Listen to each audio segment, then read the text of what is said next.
Okay, thank you. Lulu, Yes. what about repeal section 162? Yes, how is that going for you? Again, just to tie it back to what Jerry said and a bit of background on what repeal is of course we're trying to have Kenya decriminalize sections 162 AC and 165 of the Penal Code that criminalize consensual adult same-sex intimacy. We are currently at the Court of Appeal, having lost, unfortunately lost, at the High Court on 24th May 2019. Is as much as we've mentioned that our judiciary is independent, we've received previous progressive decisions prior to even this matter, is that we saw on 24th May there were aspects of judicial avoidance with the specific asks or rather the issues that were being presented to the bench being deliberately avoided. Yeah, and the bench now resorting to say that there's no evidence to say that the sections are used to violate the rights of queer persons. Additionally, that Kenya is not ready for marriage equality. Well, those are not the issues that are presented before the bench. So since that was 2019, we're in 2024. We appealed, of course, at the Court of Appeal, and we are currently waiting for further directions. But then the work, again, just referencing back to what Jerry said, is the work inside, like while we litigate, we continue with the work to do a lot of civic education, both for the community and the society at large. Because for existence and integration into the community, then there's a need to demystify some of this. What the law says, for example, because if you ask a Kenyan layman, what is criminalized? They'll say that the existence of everyone who is presumed, whether real or presumed queer, is criminalized. Then when the law says something different. Yeah, so I think like the work that we do, especially when it comes to strategic litigation, continues to be very useful. And if we look at even now, because we're having a conversation on an East African perspective, what does the impact of our decisions, how do we support each other, and how does that look like? Yeah. Right. Yes, so there is, while we have the success, but we also have the challenge, right? And we do see similarities there in the decisions, the reasoning of the courts. And I think that would move me to then ask Buki to talk about having not succeeded, or maybe 95% not succeeded. What are the plans going forward? Yeah, I mean, I think that, you know, in talking, I think one of the things I'm proud of that in Uganda that was done was really just realizing that we can't do this work alone. Yes. Right? And the forming of convening for equality. Yes, and we'll come to that. Exactly. I just want you to tell me what is next. Yes. And I think under that, we definitely came together and started strategizing about what next. So there is an appeal to the Supreme Court, which we're definitely hopeful, but looking at it, uphill battle. Do you think there will be a difference? I'm not going to say it. We're just going to keep the lights, keep hope alive with that in terms of the appeal to the Supreme Court. Yes. But I think there's also the fact that what you're saying is that we can't only tackle this in the legal sphere. There's so much misinformation and disinformation out there around why this was necessary, around why this is important. There's also been a lot of hate that has been driven around this, and we see this as an opportunity to really say that we have to tackle that head on. We have to be in that sphere of public opinion and be able to share what's happening. Because in many ways, homosexuality has also become a scapegoat that has been used to avoid the responsibility of the government. And so for us, it's quite important as well that we need to also shift the conversation around this particular issue into what really matters. Because the truth of the matter is, like, at the end of the day, people really technically don't care. They don't. Right? They don't want to know. It has been made, and I think that one of the things I say is that when we look at what has happened in terms of the anti-rights movement and the amount of work that they've poured and money that they've poured into deepening hate and to making this an issue. Because I remember, like, everywhere we've gone to and talked about it in Uganda, a lot of people were like, well, people weren't really thinking about it before, and so now people are like Googling. What is it? Yes. What is this thing Getting that curious. they're talking about that is so bad? It's like now people are like, oh, that's even like, okay, like, is that the thing? You know? There's that as well, and so there's also that understanding that yes, it does seem very dire at the moment, but there's that work that we need to do as well, and we realize that that's important. Yes. This work comes with an impact on communities. What has been the impact of, first of all, instituting these laws, but also you or us going to court? What did you get any backlashes? What happened? How has the community been affected? And I'll first put that to Egohak, whoever is ready to. Yeah. All right. I think the impact, I'd look at it from twofold, is that, and Buki said that why, then when there's conversations, when there's headlines in news that this is in court, there's a lot of attention, yeah? But then people will be like, okay, if you did go to court, then that attention would not be there. Then that insecurity would not be there. Then that backlash would not be there. So the ripple effect continues to be something that has a lot of backlash. But then the thing that we've been very keen on is a lot of community engagement. That this is why it is important. This is why it is important to go to court. This is what the case is about. And if we don't go to court, then this is what it looks like. If we go to court, then this is the bigger picture. What's the theory of change like? What do we want to achieve?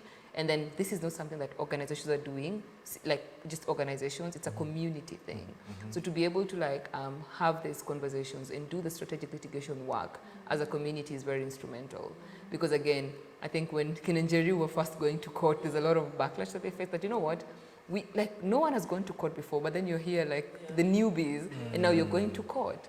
Why are you here with a lot of chaos, for lack of a better word, yeah, you know, because you're typically causing chaos, yeah, because if you don't go to court, then no one pays attention, basically, yeah, no one is trying to see, why is my neighbor different? Actually, now, that could mean my neighbor is queer, or my neighbor is gay, etc. So, with, yes, there would be backlash, but then it's how you handle the backlash, is how you also, what do you do with the backlash? Do you now, take it and be like, you know what, that's it? I think what we've been able to do is to continue to engage the community at every stage of, for example, litigation that say, we're expecting a ruling, so what does that look like?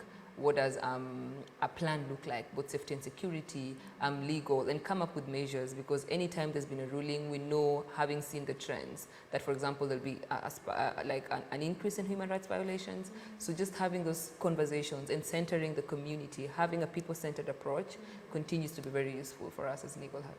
Right. I think on my end, I really, I can see it, I see the difference between our community, in our community within the last 10 years. At the point where we're starting litigation, I think there was no faith at all in the institutions that are set up to protect us as Kenyans, right? There was no faith in the judiciary, there was no faith in the police service, there was no faith in the executive, there was absolutely no faith in government. In fact, we knew government to be our site of violations, the site of violence for queers is government and governance, right? Outside of the direct, the direct impact of what the litigation has done in changing law and policy, I think the renewed energy, when you sit on a chair and then you're comfortable, I feel like queers have sat in their queerness, they're just listen, I don't see you. And I know you will not, chuck me out, you will not chuck me out of my house, you will not be and playing with me. Yeah. And there's that, right? The engagement, the consistent engagement with the community has really educated our community, our Kenyan queer community. I feel like we're so, if you took, a sample from our queer community and a regular, straight community and ask them about the law or about justice or about democracy or politics, the difference is clear. Because we've done the work of educating ourselves, we've done the work of positioning ourselves as Kenyan citizens and knowing that, what does life look like? What could life look like for me as a queer Kenyan? And I think that's necessary, because then it's really changed the ways that we advocate, right? When I got into activism, there was that single story of queerness. A queer got HIV, died, or a queer went and stole someone's husband, got HIV, died.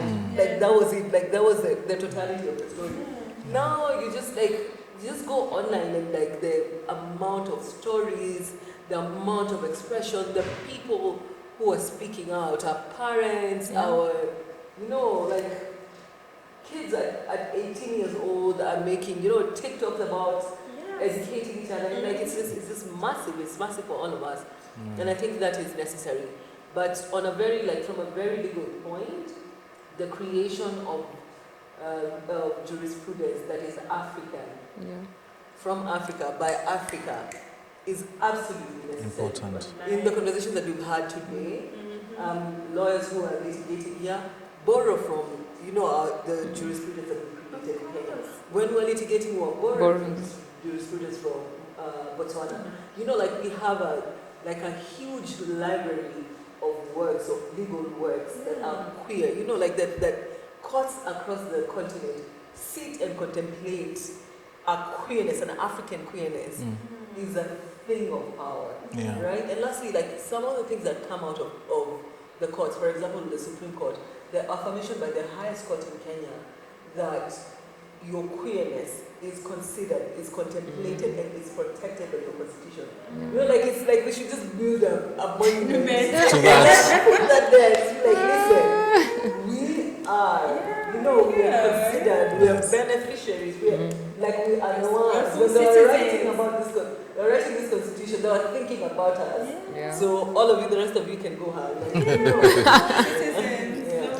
Yes.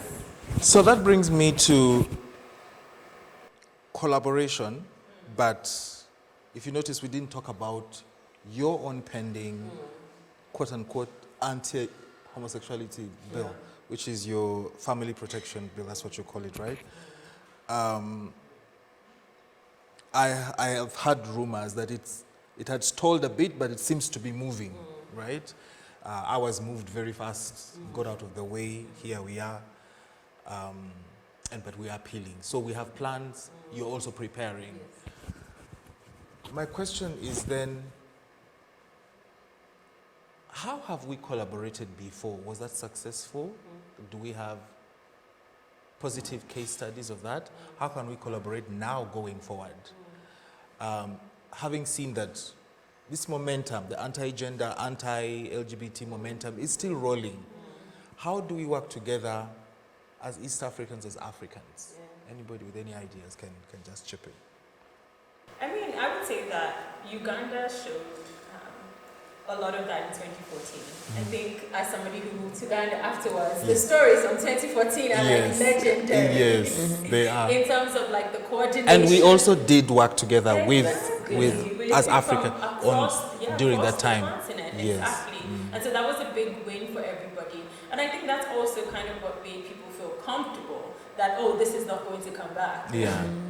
Right? That it was such a big win, that it was Yes. thrown out, we're going to be fine, let's all just move on with our work. We've Yes. kind of done it. And I think, in 2023, that was an awakening and the need to rebuild that all over again because that wasn't the focus anymore. Right. But I think one of the things that 2023 brought and convening for equality brought is that this is actually led by the community. Because the 2014, as I understand, was not led by the community. And what is powerful now is to see that the community has grown beyond just the HIV work, to be able to say okay, yes, we understand the law. Maybe let me just put it a little bit straight. So we had allied organizations. I just want to Clarify this. Yeah, in some of the, we did have, and I think the ones that came out really powerfully were the feminist ones for us. They were really there for us. And we're seeing the same thing happening now. Kina Mama wa Africa goes down in history as the first host of the coalition that fought the same law in 2014. But I just wanted to say, in case, Dr. Chris Dolan, in case you're watching this, so we did have some allied organizations that were interestingly enough community-led, but just to say. But I think it's powerful now to see Yes. that level of growth Yes. and that kind of movement. And I think it's also powerful to see, still feminist organizations coming together and different organizations coming together and figuring like what do we need to do? Yeah. In the legal sphere, in communication, strategic comms, in documentation, in the response as well, because we know, as you said, human rights violation has increased. Yeah. Right? And Yeah. so, yeah, and also the fact that a lot of community members are also rightfully worried Yeah. about what this means for them. We saw a high number of evictions, even before the bill Yeah, was assented to. true. And so we know the impact of that. And I think that for me, I would still say, as much as I want to say like there's been support and collaboration, at the same time we haven't seen it to the level that we need to see it, right? Yeah. Because I think there are still organizations within civil society who thinks that this doesn't affect them. Yeah. Who don't see it as a human rights issue. Right. But the truth is they're coming for us. Yeah. Interestingly, even the members of parliament who voted in the bill have started seeing that this is also coming back to bite them. I mean, with what happened when they were demanding, or opposition was demanding for accountability in our parliament, and straight away the scapegoat was they are being used by the homosexual lobby to harass the speaker, you see. So now they're beginning to say, oh, so now we're trying, this law that we passed is also getting in our way of fighting corruption in the country. Yes. Exactly. Please go So on. I Yes. think that for me, I think that's kind of like the big next frontier is Yeah. to really help people understand that this is a human rights issue. This is going to affect all of Everyone. us. Once they are stripping away rights Yeah. of certain groups and communities, go on. they're going to come for us because we also know that these anti-rights groups, they're targeting democracy.